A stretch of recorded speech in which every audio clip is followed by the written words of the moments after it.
Welcome to Ms. Office Word. For Insert tab.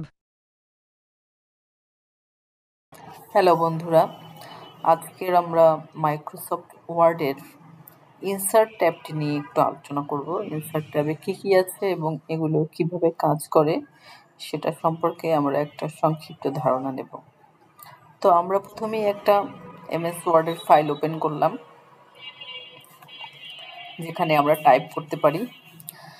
তো আমরা আজকে ইনসার্ট বাটনটা নিয়ে একটু কাজ করব বন্ধুরা। আমরা যদি ইনসার্ট বাটনে যাই, দেখতে পাবেন এখানে কি আছে দেখেন। প্রথমেই আছে পেজ, তারপর আছে টেবিল, তারপর আছে ইলাস্ট্রেশন, অ্যাড সিন, online video media, link, bookmark, cross reference, লিঙ্কের ভিতরে এগুলো আছে। তারপরে হলো কমেন্ট, এছাড়া হেডার ফুটার আছে, যেখানে আমরা পেজ নাম্বার থেকে শুরু করে অনেক কিছুই অ্যাড করতে পারবো। তো স্টেপ বাই স্টেপ দেখবো আমরা। এছাড়া আছে টেক্সট বক্স, তারপরে আছে ওয়ার্ড আর্ট, তারপরে এখানে আছে হলো কুইক পার্টস, এখানে অনেক কিছুই আছে, ইকুয়েশন, সিম্বল।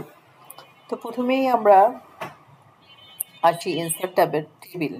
যদি আমরা একটা টেবিল ইনসার্ট করতে চাই তাহলে আমরা কি করতে পারি?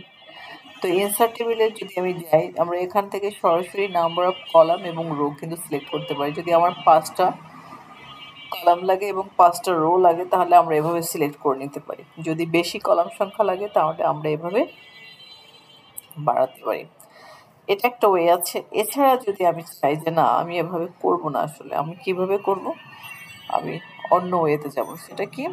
তাহলে আমরা ইনসার্টে যাব, যে ইনসার্ট টেবিল, ইনসার্ট টেবিলে দিলে এখানে আমরা লিখে দিতে পারবো নাম্বার অফ কলাম এবং নাম্বার অফ রো। যদি আমি এখানে লিখি যে আমার এখানে 6টা কলাম দরকার, এখানে আমার 10টা রো দরকার, তাহলে সেটা কি আসবে?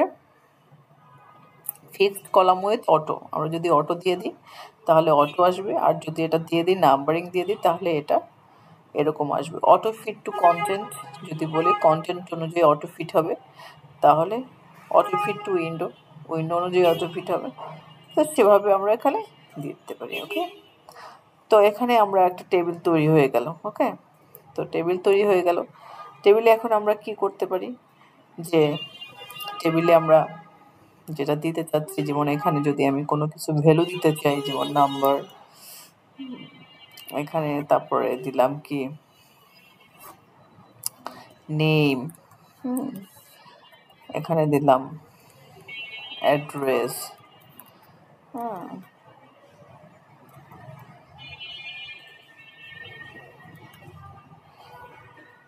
তারপরে এখানে দিলাম। এভাবে আমরা যাই দিই না কেন, ঠিক আছে? তো এভাবে আমার লেখার সাথে সাথে কি হচ্ছে, আমার কলামের সাইজটা কিন্তু চেঞ্জ হয়ে যাচ্ছে, কারণ আমরা ওখানে কি সিলেক্ট করেছিলাম? অটো কন্টেন্ট, কন্টেন্ট অনুযায়ী এটা চেঞ্জ হবে। ওকে বন্ধুরা, এখন আমরা যদি ইনসার্টে যাই, দেখো এখানে কি আছে? পিকচার। আমি যদি পিকচার ইনসার্ট করতে চাই, তো সেক্ষেত্রে আমার কি করতে হবে? দেখো, ইনসার্টে গিয়ে জাস্ট পিকচার যদি আমি আমার ড্রাইভে যদি থেকে থাকে আমার পিসিতে, তাহলে সেখান থেকে আমি দেখিয়ে দিতে পারি। অথবা যে না, আমার পিসিতে নাই, আমি অনলাইন থেকে নিতে চাই, তাহলে আমি অনলাইনে ক্লিক করব। ক্লিক করার পরে যেমন এখানে আমি কি ইমেজ সার্চ দিতে পারি, কি ধরনের ইমেজ দেবো, যেমন বার্ড, তাহলে আমি বার্ড নিতে পারি। এখানে অনেক ধরনের পাখি আছে, তাই না? যে কোনো একটা পাখি যদি আমি নিতে চাই, একটা বার্ড নিতে চাই, তাহলে বার্ডটাকে আমরা সিলেক্ট করব। দেখো, তাহলে এখানে বার্ডের পিকচারটা ডাউনলোড হবে। তো এখানে আমরা আসলে পিকচারটা আমার পিসি থেকেও নিতে পারি, অথবা অনলাইন পিকচারও নিতে পারি। এরপরে বন্ধুরা তোমরা দেখো, এখন আমি এটা ডাউনলোড করছি না, আমি ক্যান্সেল করে দিলাম। এখন দেখো শেপ, এখানে কিন্তু অনেক ধরনের শেপ আছে। তুমি কোন শেপটা নিতে চাও? এই শেপগুলো কখন লাগে? যদি আমরা কোনো কিছু ডিজাইন করতে চাই, কোনো কিছু প্রেজেন্ট করতে চাই, এই যে প্রেজেন্টেশন তৈরি করা, ডিজাইন করা, এইসব ক্ষেত্রে আমরা কি ইউজ করি? এই যে এগুলাকে আমরা ইউজ করি। দেখো, এটা আমার শেপের স্টাইলটা কিন্তু এখানে চলে আসলো। এখন স্টাইলটা দেখো, এখানে অনেক স্টাইল আছে, তাই না? এই স্টাইলের ভিতর থেকে যে কোনো স্টাইল আমরা নিতে পারি চাইলে, অথবা আমরা এখান থেকেও নিতে পারি শেপ ফিল, এখান থেকে মোর কালার গ্রেডিয়েন্ট, হ্যাঁ এই যে অনেক ভ্যারিয়েশন আছে, এখান থেকে আমরা নিতে পারি। তারপর টেক্সচারটাও নিতে পারি, যে দেখো আমি কোনো টেক্সচারে নিব কিনা, হ্যাঁ তো এখান থেকে আমরা স্টাইল, স্টাইল থেকেও নিতে পারি, অথবা আমরা কোথা থেকে নিতে পারি ফিল শেপ। ফিল শেপের আবার কি কি আছে দেখো, আমি যদি একটা পিকচার নিই সেই পিকচারটা এখানে বসিয়ে দিতে পারবো, এখান থেকে মোর কালার নিতে পারবো, নো ফিল করতে পারবো। এছাড়া গ্রাডিয়েন্টের জন্য আমার অনেক ধরনের আছে। এছাড়া যদি আমি টেক্সচার নিতে চাই, হ্যাঁ যেখানে আমার অনেক ধরনের টেক্সচার আছে, এছাড়া মোর টেক্সচার আনতে চাইলে এখান থেকে আমি আরও আনতে পারবো, তো এখান থেকে আমি একটা টেক্সচার সিলেক্ট করে নিতে পারি যে আমার ডিজাইনটা আসলে এরকমের হবে। ওকে, এইভাবে তুমি তোমরা তোমাদের প্রয়োজন অনুযায়ী শেপ নিতে পারো। ধরো আমার একটা ত্রিভুজ দরকার, আমি একটা ত্রিভুজ নিলাম, ঠিক একইভাবে ত্রিভুজটা আমি কি করব দেখো, আহ, ত্রিভুজটার ভিতরে আমি যদি তোমার এখান থেকে যদি চেঞ্জ করতে চাই শেপ আউটলাইন, আমি যদি আউটলাইনটা কি করব, কিভাবে করব সেটা যদি দিতে চাই, তাহলে আমি কি করতে পারি দেখো, এই যে আমি যদি ইয়েলো সিলেক্ট করি তাহলে আমার আউটলাইনটা কি ইয়েলো ইয়েলো হয়ে গেল, তাই না? এখন যদি দেখো আমি শেপের ইফেক্ট দিতে চাই, যে ইফেক্টটা কেমন হবে, হ্যাঁ এরকম হবে, হ্যাঁ 3D অ্যাঙ্গেলে হবে, 4D অ্যাঙ্গেলে হবে, হ্যাঁ পারসিস্ট, এই যে দেখো তোমার শ্যাডো আকারে যদি দিতে চাই, এই যে কত ধরনের, এখানে আসলে ডিজাইনের কোনো শেষ নেই, অনেক ধরনের ডিজাইন আছে। হ্যাঁ এই যে দেখো এরকম যদি দিতে চাই, এভাবে অনেক ইফেক্ট দেওয়া যাবে, আউটলাইন করা যাবে, হ্যাঁ তারপর টেক্সচার করা যাবে, গ্রেডিয়েন্ট করা যাবে, যেমন এখন কি করলাম টেক্সচার করলাম, এভাবে তোমরা করতে পারো। ওকে, তো এভাবে আমরা বিভিন্ন ধরনের শেপ এখান থেকে নিতে পারি। এছাড়া দেখো এখানে আর কি আছে, যেমন আইকন আছে, 3D মডেলস আছে, যদি আমরা 3D মডেল নিতে চাই, আইকন নিতে চাই দেখো তোমরা, তাহলে আইকনটা আসলে লোড হবে।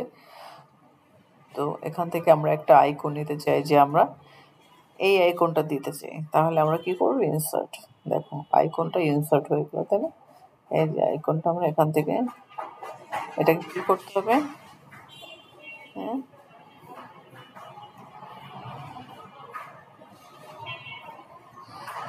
এটা আমরা এখান থেকে wrapping in front of text এটা করে নেব। এটা করলে এটাকে আমরা যে কোনো জায়গায় মুভ করতে পারবো, ঠিক আছে? টেক্সট বক্সের মতো চলে আসলো। এখন টেক্সট বক্সটা আমি কোথায় বসাবো, সেখানে বসানোর জন্য আমরা কী করতে হবে, এটার উপর ক্লিক দিয়ে আমরা কী করব, ইন ফ্রন্ট অফ টেক্সট এটা করবো। এভাবে আমরা একটা আইকন নিয়ে আসতে পারি। এরপরে দেখো এই আইকনের কিন্তু আমরা যদি চাই তাহলে তার কালার চেঞ্জ করতে পারবো। আমরা এখানে যদি ড্রপ ডাউনে যাই, এখান থেকে আমরা কালার চেঞ্জ করতে পারবো। ওকে, এভাবে আমরা চেঞ্জ করতে পারবো। এটা আউটলাইন যদি আমি চেঞ্জ করতে চাই, হ্যাঁ তাহলে আমি কী করতে পারবো, আউটলাইন চেঞ্জ করতে পারবো। ওকে, এভাবে করা যাবে। এছাড়া যদি ইফেক্ট করতে চাই, যেমন শ্যাডো, হ্যাঁ ইফেক্ট অথবা রিফ্লেকশন করবে, যেমন এটা একটা রিফ্লেকশন করবে, এই দেখো তাহলে এটাকে একটা রিফ্লেকশন তৈরি হবে। এভাবে আমরা আইকনগুলো দিতে পারি। এরপরে দেখো বন্ধুরা, আমরা কি করছি 3D মডেল, আমরা যদি কোনো 3D মডেল আনতে চাই তাহলে কি করতে পারি, তাহলে আমরা যাই এখানে দেখো ইনসার্টে যেয়ে 3D মডেল নিয়ে আসবো, ঠিক আছে?